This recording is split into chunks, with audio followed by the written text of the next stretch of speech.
जय श्री कृष्णा। राधे राधे। भगतजनों, आप सभी का हमारे YouTube चैनल राधे कृष्णा में हार्दिक स्वागत है।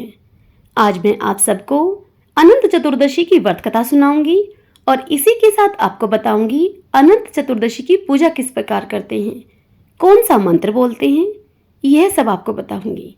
तो आइए वीडियो को शुरू करते हैं। भगतजनों, भाद्रपद माह के शुक्ल पक्ष की चतुर्दशी भगवान अनंत का व्रत रखकर मनाई जाती है।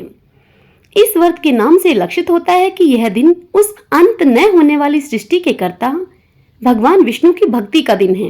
अनंत चतुर्दशी के दिन पूजन करते समय इस मंत्र को बोलें। अनंत सर्व नागानां धीपः सर्व कामदः सदा भूयात् प्रसन्नो में यक्तानां भयंकरः। यह विष्णु कृष्ण रूप हैं और शेषनाग काल रूप में विद्यमान हैं, अतः दोनों की सम्मिलित पूजा हो जाती है। इस व्रत में पूजन किस प्रकार करें वह विधान जान लेते हैं। इस व्रत में प्रातः काल उठकर अपने सभी कार्यों से निवृत्त होकर स्नान आदि करके स्वच्छ वस्त्र धारण करें। तत्पश्चात एक कलश की स्थापना करें। कलश पर अष्टदल कमल के समान बने बर्तन में कुशा से निर्मित अनंत भगवान की स्थापना की जाती है। उसके समीप 14 गांठ लगाकर हल्दी से रंगे हुए कच्चे डोरे को रखें और गंध, अक्षत, पुष्प, दीप, धूप, नैवेद्य आदि से उस डोरे का अनंत भगवान का ध्यान करते हुए पूजन करें। तत्पश्चात अनंत भगवान का ध्यान करके शुद्ध अनंत को अपनी दाईं भुजा पर बांध लेना चाहिए। अर्थात जिस डोरे को हमने अनंत भगवान मानकर पूजन किया था उस डोरे को अपनी भुजा पर बांधना है। यह धागा अनंत फल देने वाला है। अनंत की 14 गांठें 14 लोकों की प्रतीक हैं, उनमें अनंत भगवान विद्यमान हैं। आइए भगतजनों, अब अनंत चतुर्दशी व्रत की कथा सुनते हैं। सब बोलिए अनंत भगवान की जय। ओम नमो भगवते वासुदेवाय। एक बार महाराज युधिष्ठिर ने राजसूय यज्ञ किया। यज्ञ मंडप का निर्माण सुंदर तो था ही, अद्भुत भी था। उसमें स्थल में जल और जल में स्थल की भ्रांति होती थी। यज्ञ मंडप की शोभा निहारते निहारते दुर्योधन एक जगह को स्थल समझकर कुंड में जा गिरा।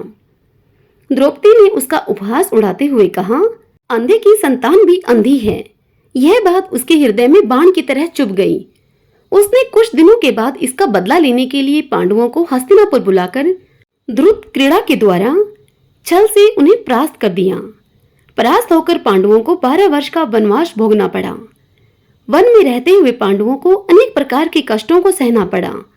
एक दिन वन में युधिष्ठिर से मिलने के लिए भगवान श्री कृष्ण आए। युधिष्ठिर ने उनसे सारा वृत्तांत कह सुनाया और फिर उनसे अपने इस दुख को दूर करने का उपाय पूछने लगे। तब भगवान श्री कृष्ण ने उन्हें भगवान अनंत का व्रत करने की सलाह देकर कहा, हे युधिष्ठिर, इस व्रत को करने से तुम्हारा खोया हुआ राज्य तुम्हें फिर से प्राप्त हो जाएगा। इसके बाद भगवान श्री कृष्ण ने युधिष्ठिर को एक कथा सुनाई। कथा इस प्रकार है। प्राचीन काल में सुमंत नाम के एक ब्राह्मण के एक सुशील नाम की कन्या थी। बड़ी होने पर ब्राह्मण ने सुशीला का विवाह कौंडिल्य ऋषि से कर दिया। कौंडिल्य ऋषि सुशीला को लेकर अपने आश्रम को चल दिए। रास्ते में रात हो जाने पर वे नदी तट पर संध्या करने लगे। सुशीला ने वहां पर बहुत सी स्त्रियों को किसी देवता की पूजा करते हुए देखा। सुशीला से उन स्त्रियों को इस प्रकार देखकर रहा नहीं गया और सुशीला ने उन स्त्रियों के समीप जाकर उनसे यह सब पूछा। सुशीला के पूछने पर उन स्त्रियों ने सुशीला को विधि पूर्वक अनंत व्रत की महत्ता समझा दी। सुशीला ने वहीं पर रहकर उस व्रत का अनुष्ठान करके 14 गांठों वाला एक डोरा अपने हाथ में बांध लिया और अपने पति के पास आ गई। कौंडिल्य ऋषि ने सुशीला के हाथ में बंधे हुए धागे के बारे में उससे पूछा तो सुशीला ने उन्हें सारी बात समझा दी। कौंडिल्य सुशीला की बातों से अप्रसन्न हो गए तथा उसके हाथ में बंधे हुए डोरे को अग्नि में डाल दिया तोड़कर। यह अनंत भगवान का अपमान था। इसके कारण कौंडिल्य ऋषि की सुख संपत्ति सब नष्ट हो गई। तत्पश्चात एक दिन कौंडिल्य ऋषि दुखी होकर अपनी पत्नी सुशीला से इस विषय में चर्चा करने लगे। तब सुशीला ने उन्हें बताया, आपके इस दुख का कारण आपके द्वारा अनंत भगवान का डोरा तोड़ना है। अब अब कौंडिन्य ऋषि को भी अपनी दशा देखकर यह सब समझ आने लगा था। पश्चाताप के तौर पर ऋषि भगवान अनंत की खोज करने के लिए वन में चले गए।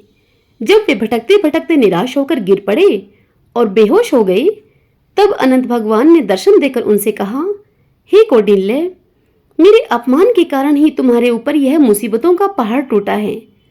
तुम्हारे पश्चाताप के कारण मैं प्रसन्न हूँ। आश्रम जाकर 14 वर्ष तक विधि विधान पूर्वक तुम अनंत का व्रत करो। तुम्हारे द्वारा ऐसा करने से तुम्हारे कष्ट शीघ्र ही दूर हो जाएंगे। कौंडिन्य ने वैसा ही किया जैसे कि उसे अनंत भगवान ने बताया था, और इस प्रकार कौंडिन्य ऋषि के द्वारा अनंत भगवान का व्रत करने से उन्हें समस्त कष्टों से मुक्ति मिली। श्री कृष्ण की आज्ञा मानकर युधिष्ठिर ने भी अनंत भगवान का यह व्रत किया, जिसके प्रभाव से पांडवों को महाभारत युद्ध में विजय प्राप्त हुई और उन्हें अपना राज्य मिल गया। तब बोलिए अनंत भगवान की जय। ओम नमो भगवते वासुदेवाय। जनों, यदि यह कथा आपके लिए उपयोगी रहे तो इस वीडियो को लाइक करें और कमेंट बॉक्स में अनंत भगवान की जय लिखिए।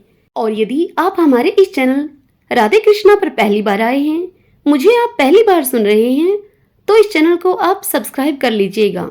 बेल आइकन का बटन भी दबा लीजिएगा, जिससे कि हमारे आने वाले नए वीडियोस की नोटिफिकेशन आपको सबसे पहले मिल सके। जय श्री कृष्णा। राधे राधे।